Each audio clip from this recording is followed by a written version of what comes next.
Hi guys, and welcome back to the channel. Now, with the renaissance of film photography over the last decade or so, and especially over the past few years, 35mm cameras have never been more sought after. However, as with everything these days, there's that much choice that it's hard to know where to start. Now, I'm by no means an expert in this field. However, having owned far more film cameras than is necessary for anybody, I have got a fair bit of experience with different film cameras. And in this video, I'm going to go through the three main types of 35mm camera with some examples, and hopefully at least give you an idea of what type of camera might be right for you, depending on what you're wanting from it.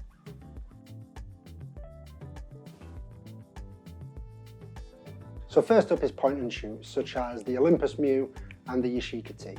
Now, these are incredibly popular due to their small size, their low starting price, their ease of use, and their wide availability. You can pick up point and shoots for next to nothing, and as the name suggests, you simply load your chosen film in the back, point it at your subject, press the shutter button, and that's it. The camera will usually recognise the film ISO, or you set it in on the camera itself. It'll usually have a fixed aperture, and then it'll expose the shutter speed itself, so the process is fully automated. Now, these are great for beginners as there's very little that you need to know or do in order to achieve good results. They're a great introduction to film photography and will invariably hold the value now, and in some cases they'll actually increase in value. However, because everything is automated, one of the biggest drawbacks with point and shoots is the lack of control that you have over images. Some people will want to have more creative control, and also if the camera doesn't have a built-in flash, shooting handheld at low light can prove really difficult. In terms of quality and price, there's a huge amount to choose from. This Yashica T, the original version, cost me £20, and yet the wildly popular T4 and T5 iterations of it will go for literally 20 times that, at upwards of £400 and £500. The issue that you've got with point and shoots is that as soon as somebody famous posts a photograph of them using a point and shoot on Instagram, it'll get hyped up beyond belief and the prices will go astronomical. Yes, I'm looking at you, Kendall Jenner, I now can't afford a Contax T2, so thanks for that. Overall though, point and shoots are great starter cameras where you can experience 35mm film photography with the lowest cost and the least amount of effort required. Next up, we've got SLRs. So I'm going to split SLRs, or single lens reflex cameras, into two types, autofocus and manual.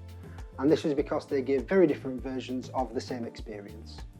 So starting with automatic ones, like these Canon ones here, these give you a lot more control over images, with the vast majority of them having a variety of different modes on there, allowing you to control either the aperture, the shutter speed, or both, along with automatic modes if you just want to let the camera do the work.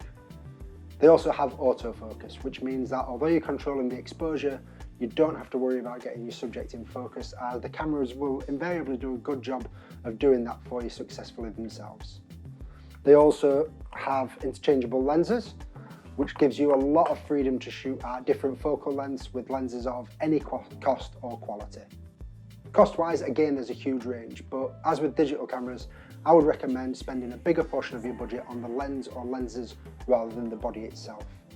The ability to use different lenses to control your exposure and have the benefit of autofocus makes these my recommendation when you're buying your first film camera if you've already got a background in photography, as you'll be able to pick one of them up and use it with pretty much no practice before getting great images. Now, the drawbacks are that they're invariably not the best made, they're much bigger than point and shoots, and obviously they require you to spend money on lenses as well as the camera body itself. The camera body isn't the end of the cost. Now, with manual SLRs like this Pentax ME Super, control is completely in your hands. Everything from the exposure triangle to manual focusing is done by yourself. Now, this is either a pro or a con depending on what you're looking for. I love using cameras like this when I want to go back to basics. If I want to take my time with every shot, really get into that experience of taking a photograph, this is the first camera that I pick up. However, every image does require much more time. They're invariably much more expensive because they're much better made, and they will lead to shots where the focus or exposure is out, so don't expect to nail every single frame with these. However, when you do, they tend to create higher quality images, and because they're so well built and well made, they are very nice to use. Now, rangefinders differ from SLRs because they don't have a mirror. They tend to be quieter and smaller packages because of this, and they do give sharper images when focus is nailed. However, this is much more difficult because you're not actually looking through the lens, you're looking through the viewfinder, which is separate from the lens. So shooting subjects like people, it can be harder to get that focus spot on, especially in low light. Now, the learning curve with rangefinders is definitely much steeper, and so I don't recommend them for beginners, but once you get used to them, they can be incredibly fun to use.